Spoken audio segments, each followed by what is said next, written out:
Welcome back to Desert Hearth, where the fire burns low, the stories run deep, and every soul that wanders through has something worth carrying home. The Stranger at the Edge of the Field. The wind had teeth that evening. It came sweeping down from the mountain passes the way it always did in the deep belly of a Wyoming winter, low and mean and full of cold that had no mercy in it. The kind of cold that crept beneath doors and curled around ankles and reminded a body without any gentleness that survival was never something to be taken for granted. Clara Dawson had long since stopped arguing with the cold. She knelt before the family Bible in the amber glow of the hearth, her fingers moving slowly across the worn leather binding, the way a woman's fingers move when they are not really reading, when they are simply feeling the weight of everything the book has witnessed. She traced the birth entries, her own hand among them in faded ink, then William's careful script recording Lily's birth, then Jack's. Her throat tightened. Just below, in letters she had written herself with hands that would not stop shaking, was William Dawson, the death certificate, barely 4 months old, the ink still feeling somehow fresh to her. She closed the Bible. She always closed it the same way, gently, the way you close a room where something sacred once lived. Through the cabin's single window, she watched her children play in the last gray light of the afternoon. Lily was 10 now, and there was something in the way she moved that no 10-year-old girl should carry. A watchfulness, a steadiness, shoulders already beginning to bow toward the shape of responsibility. She was sweeping the front step, though no one had asked her to. 8-year-old Jack was stacking the last of the firewood with enormous seriousness, his small arms shaking under each log, jaw set tight the way William's had been whenever he faced something bigger than himself. Clara watched them and felt the familiar ache. Not grief exactly, not anymore. Grief had settled into something quieter, something that simply lived in the chest and breathed alongside everything else. Spring had arrived. It should have brought relief. Instead, it had only revealed how many things William would have tended to come the warmer months. The gaps in the cabin walls, still open to the wind. The barn roof sagging with a dangerous patience, waiting for one heavy snowfall too many. The wheat field, half planted, the rest lying fallow and defeated beneath the pale sky. She had sold his tools first, telling herself it was practical. Then his horse, a decision that had taken 3 days of silent deliberation. And finally, the silver tea service her mother had given her on the morning of her wedding, wrapped in linen and smelling of the past. The money had covered the most pressing debts. It had not covered all of them. Mr. Harper from the bank had visited just yesterday. He was not an unkind man. Clara understood that much. He had removed his hat. He had said he was sorry for her loss, but there had been papers in his hands, and papers had a way of making sorrow feel secondary. 3 months, Mrs. Dawson, he had said, shuffling the documents with the practiced detachment of a man who had delivered such news many times before. The bank has been patient given the circumstances, but we cannot extend the mortgage any further. She had thanked him. She had offered him coffee, which he had declined, and after he left, she had stood at the window for a long time without seeing anything at all. That morning, Lily had come in from the hen house with 3 eggs cradled in her apron, her face serious and careful, the way she handled everything now. "Only 3 today, Mama, but they're good ones." "That's wonderful, darling," Clara had said, keeping her voice steady, keeping the smile where Lily could see it. Over their bowl of porridge, the oats stretched thin, sweetened with the last of the dried apple slices, Lily had looked up with the particular expression she got when she had been thinking something through for some time. "Mrs. Thompson at church said she'd pay me for help with her mending," she said, as though the words were simple, as though they did not break something in her mother's chest. Clara had set down her spoon. She had looked at her daughter, this child who should have been worrying about nothing more than skipping rope and which stories to ask for at bedtime, and she had said, quietly, that they would talk about it. But she knew. She knew the way a woman knows when the walls are truly closing in. The storm arrived without warning, the way the worst ones always do. One moment the sky was merely gray and threatening. The next, the wind had doubled in fury, and the first hard pellets of sleet were striking the cabin roof like handfuls of thrown gravel. Clara was storing the day's meager harvest, 3 turnips, a handful of winter squash, when Jack's voice cut through the roar of the wind. "Mama! Mama, come quick!" There was something in his voice she had never heard before. Not fear, exactly, but the sound of a child encountering something entirely outside the boundaries of his understanding. She was through the door before the thought had fully formed. Jack was standing at the edge of the wheat field, very still, the sleet striking his small shoulders. Lily was beside him, one hand pressed over her mouth. The man lay crumpled at the field's edge as though he had been dropped from a great height. He wore a fine wool coat, dark, expensive, the kind Clara had only seen in catalog illustrations, and leather boots that probably cost more than a month of groceries. Beside him, enormous and magnificent even in death, lay a black stallion. The horse's saddle bore elaborate Mexican silver spurs, the kind that caught light even in the gray of a storm. The man's shirt beneath the parted coat was soaked dark with blood. "He's still breathing, Mama," Lily whispered. Her face had gone the color of chalk. "I can see his back moving." Clara stood very still for a single moment. She thought of the porridge on the stove. She thought of Mr. Harper and his papers. She thought of the medicine cabinet, nearly bare now, and the herbs in her garden that she had been rationing all winter. She thought of 3 eggs and 3 turnips, and the 3 mouths she was already failing to feed adequately. Then she looked at her daughter's face, at the way Lily's eyes waited. And Clara Dawson made her decision the way she made all her decisions now, not because it was easy, but because it was the only one she could live with. "Jack, take his legs. Lily, hold the lantern. We get him inside."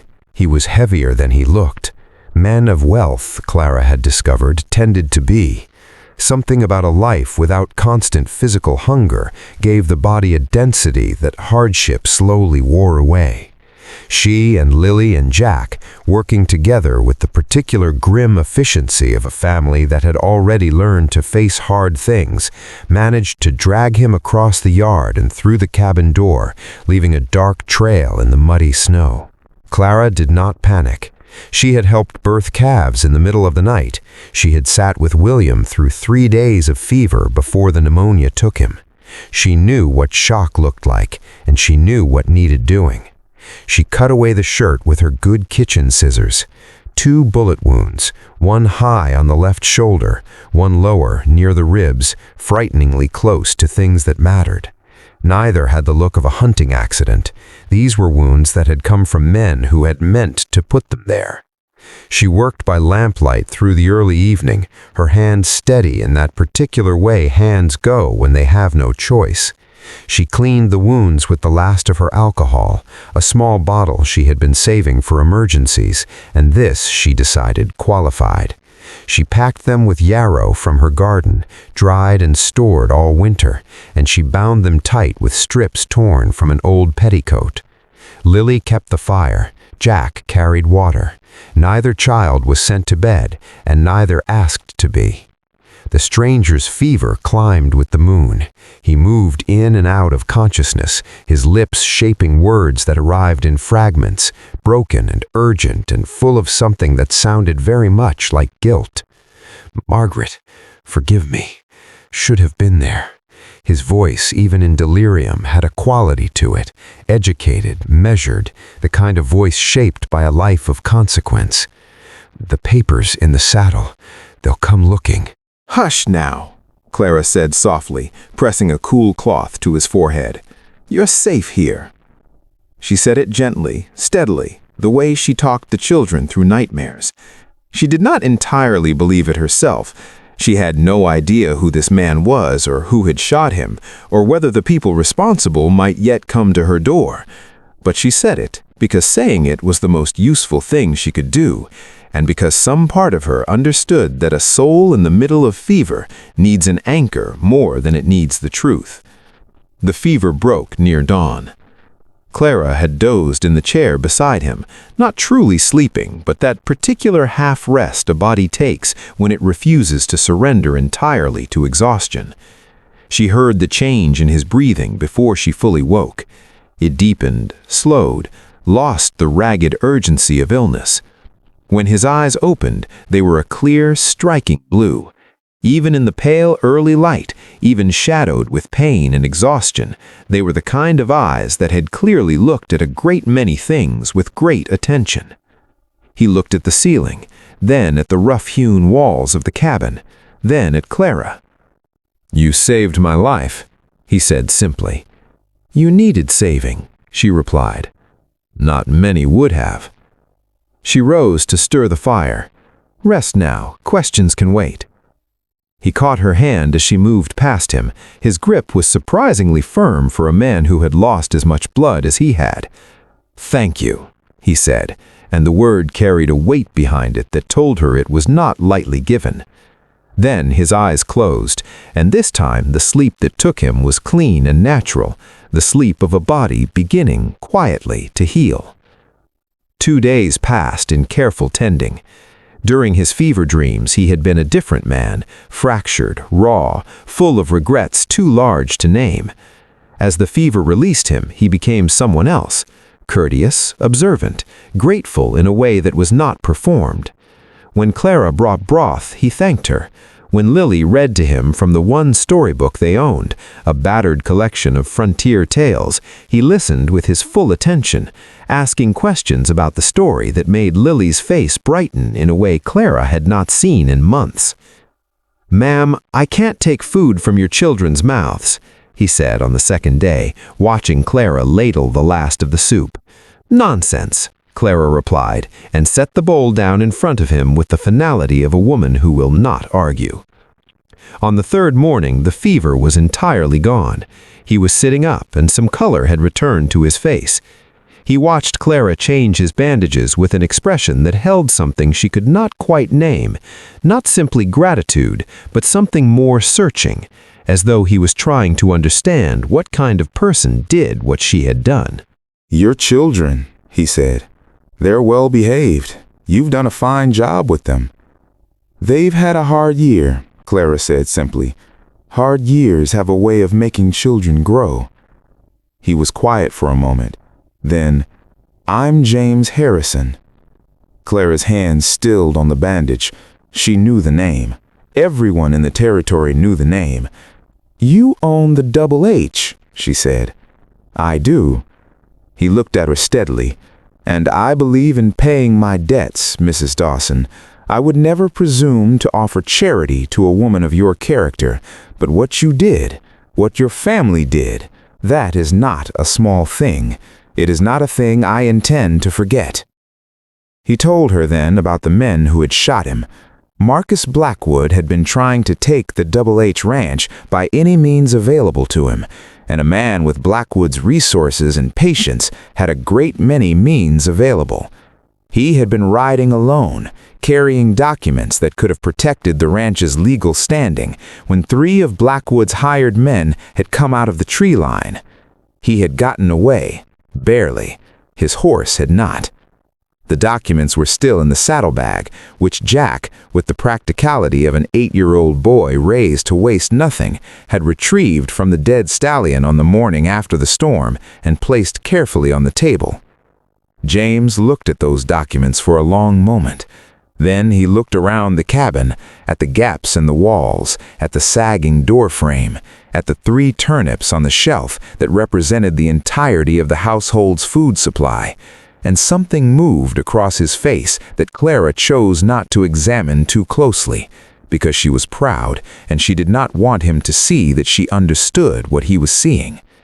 He reached into his coat and produced a folded document. He held it out. "This is a deed," he said quietly, "not charity, payment of a debt. A portion of the Double H's eastern grazing land, 200 acres, good soil, a spring-fed creek that doesn't freeze until January. It's yours, Mrs. Dawson, free and clear." Clara stared at the paper. She did not take it immediately. "Mr. Harrison." "I was dying in your field," he said. "You brought me inside. You used your last medicine. Your children carried me through your door without hesitation. 200 acres is not a generous payment for a man's life. It is merely a fair one." She took the paper. Her hands, she was somewhat dismayed to notice, were trembling. James Harrison stayed for 12 days in total because his body demanded it, regardless of what his business obligations suggested. They were quiet days, good days in a way Clara had not expected. He spent his mornings teaching Jack to whittle, sitting together on the porch step in the thin winter sunlight, two heads bent over a piece of pine, one gray and weathered, one dark and earnest. Jack carved a lopsided horse on the third attempt and held it up with an expression of pure, uncomplicated pride that made something loosen in Clara's chest. He spent his afternoons listening to Lily read, and Lily, who had inherited her father's love of stories, rose to the audience in a way that made her voice steadier and her eyes brighter. He never corrected her, never rushed her. He simply listened, with the kind of attention that told the child their words were worth hearing. In the evenings, he told stories. Cattle drives, frontier winters, a friend he had lost in the war, whom he still thought about on certain kinds of quiet evenings. He spoke of Margaret, his wife, Clara understood, gone now 7 years, with a careful tenderness, the way a man speaks of something irreplaceable. He was not a simple man. Clara had not expected him to be. He had done things he was not proud of, carried weight that had bent him in places. But he was honest, and he was kind, and he understood, without needing it explained, what it meant to face a morning that felt insurmountable and get up anyway. On the morning he left, his shoulder bound tight, riding a horse borrowed from a neighboring ranch, he paused at the edge of the property and turned back. "Come spring," he said, "I'll send men to fix the barn roof and seal those walls. Don't argue with me about it, Mrs. Dawson. Consider it the bank's portion of the debt." Clara stood on the porch with Lily at her side and Jack leaning against the rail, clutching his carved wooden horse. "You're welcome back," she said, "any time you find yourself bleeding in a field." He laughed, a real laugh, full and surprised, and rode away through the pale morning. The deed James Harrison had left behind was filed with the county office the following week. Mr. Harper, from the bank, when informed, went very quiet for a long moment before finding a great many additional extensions he had somehow previously overlooked.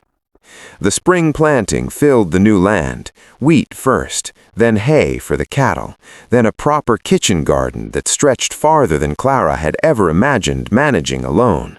Because she was not alone. James had sent 4 good ranch hands as promised, and the barn roof was repaired in a single long day of hammering that Lily and Jack watched from the fence with enormous interest. The walls were sealed. The draft that had wound around their ankles all winter was gone. Lily did take the mending job with Mrs. Thompson, but by summer she had her own small earnings saved in a tin on the windowsill, money she had made, money that was hers, and the pride of it was worth more than Clara could calculate. Jack learned more whittling from a ranch hand who had an old carving knife and a patient temperament.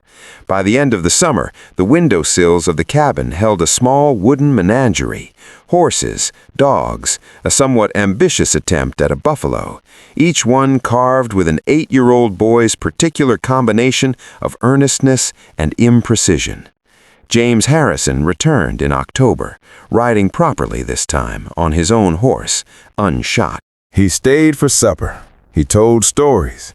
He listened to Lily read a new chapter from a new book, which had arrived inexplicably in a package from Cheyenne with no note, though Clara had her suspicions. He came back at Christmas, and the Christmas after that. There's a particular kind of providence that does not announce itself. It does not arrive with fanfare or proclamation. It arrives instead on a stormy evening, bleeding in a field, wearing expensive boots and carrying no explanation. Clara Dawson had not gone looking for rescue. She had simply done what her nature required, looked at a dying man in the mud and understood that she could not walk away. She had given what she had, which was almost nothing because it was what she had. And the world, in its slow and quiet way, had seen to the rest. She thought about this sometimes in the evenings when the children were settled and the fire burned low and the cabin was warm in a way it had never quite been before. She thought about how close it had all come to going differently. But these were not the thoughts she lingered on. She lingered instead on her son's face when he held up that first carved horse, on her daughter's voice growing stronger and surer, reading aloud to a man who truly listened, on the feeling of signed papers in her own hand, not debt, not obligation, but something finally, solidly, irreversibly hers. Kindness, Clara had come to understand, is not a diminishing resource. It is not a jar that empties. It is something more like a spring in the earth. The more you draw from it, the more reliably it flows. And sometimes, in the dead of winter, when the world seems reduced to nothing but cold and darkness and the impossible weight of simply continuing, kindness finds its way to your door, bleeding, desperate, and carrying everything you never knew you needed. There is no small act of grace. Every door open to a stranger is a door that opens the world just a little wider.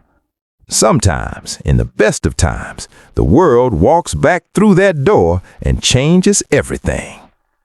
If this story warms something in your chest today, that's exactly what Desert Hearth is here for.